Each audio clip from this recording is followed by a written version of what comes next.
arts. And so the next one was, although the formal teaching of critical race theory in the school setting appears to be prohibited by state legislation, many concepts associated with the theory seem to be advocated or pushed by some educators within the district, is what the question is. In the name of diversity, equity, and inclusion, including some recommended reading books like White Fragility or Ghost by Jason Ring.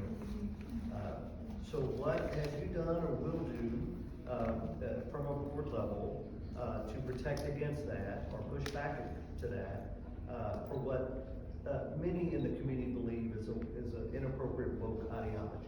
Yeah, and I would say that from my experience being on the board, I would think every board member agrees they did not want that ideology there. Dr. Jenny McGowan, our superintendent, is likewise the same way.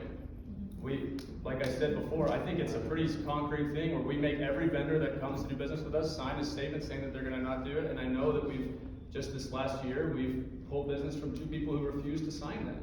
So I think that we're aligned with that. And if there's 7,000 employees, and if you hear of a teacher that's pushing something, we want to hear about that. Let us know so that we can correct it.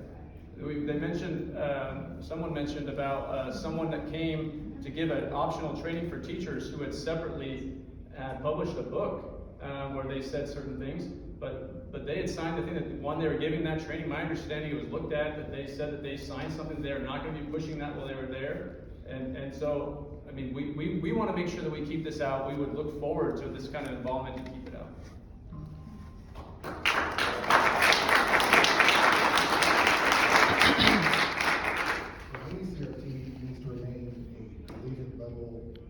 Discussion or class, something that's not in our schools at all. I do miss one thing about the pandemic. I miss that my kids, I could sit there and listen to what the teachers were teaching them. So that's one thing I do miss. The interaction that they gave up, it's not worth it. But I did like being able to peer into what is being taught.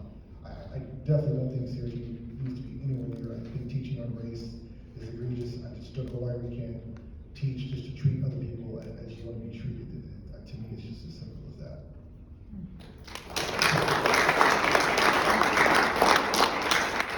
CRT has not been in Klein. If there is a person that has taught it, then we need to know. We can't just say, well, it's out there somewhere. We need to know. You can only work on facts. You cannot work on fallacy. I was a social studies teacher for 7 years. I taught American history, I taught African history, Asian history, and European history in the 70s. I taught Texas history in the 80s. There are guidelines that you go by, and there are books. That's where it is so important that you are involved in what is being taught through TEA, because it's real. But we do not. In 2019, if you look back, it says we do not allow it. Give us facts.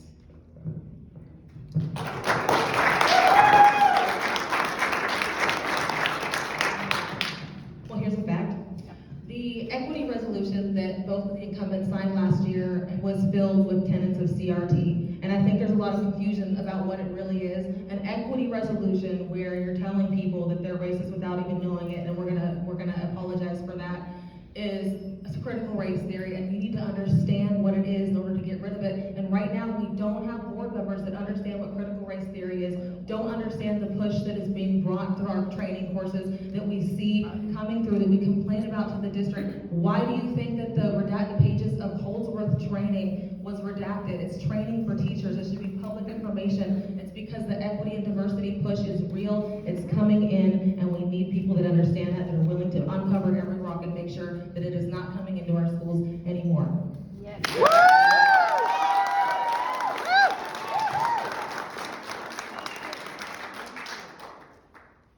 The next, we're going to shift the topic for a second with the next question, and this is a finance-oriented question.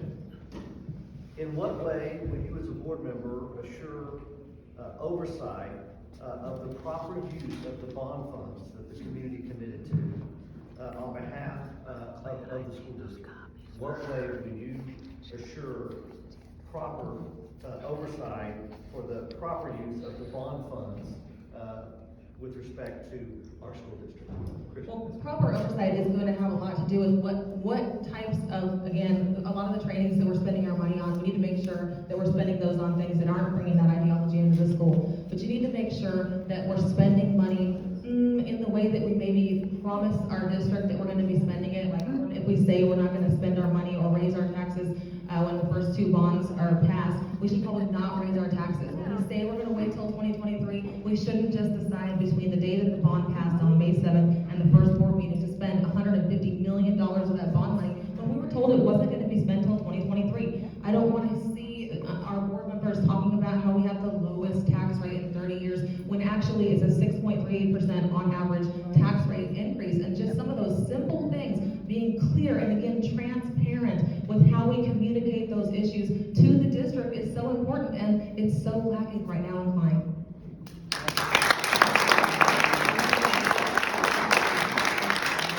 I want to first address that there was something that happened after we passed the bond. Back in the days of passing the bond in 2015, we had Lim that hit Harvey, and we had to move the school. We used those funds, we prioritized on that bond to get those kids back in school.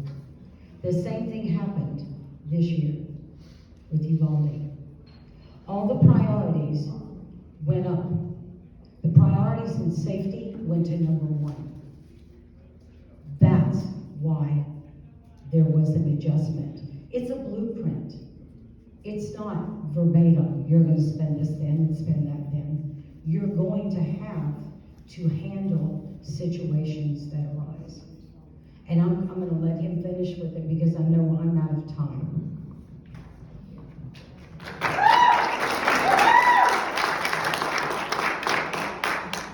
I'll just say I was firmly against the bonds because I've seen, as all you've seen, just the increase in our property taxes.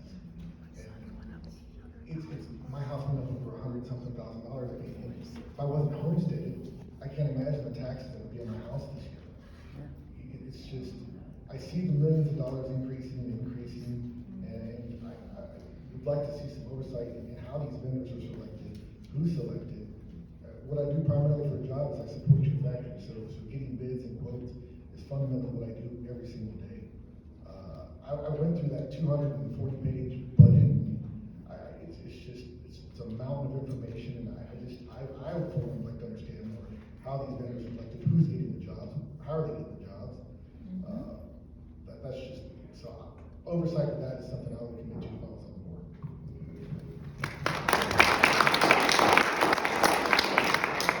So as far as oversight, I think part of that is we just had a report that was given last night at the board meeting, public meeting, to talk about what's being spent on the board. As far as accelerating, part of it is, as Arlano said, is security. We talked about wanting to prioritize that. The bond was passed to include security because Uvalde, we wanted to accelerate that. We voted, this is all within what's allowed to do. We wanted to make sure we weren't waiting for another year or two for the security of our kids. We wanted to push that forward now.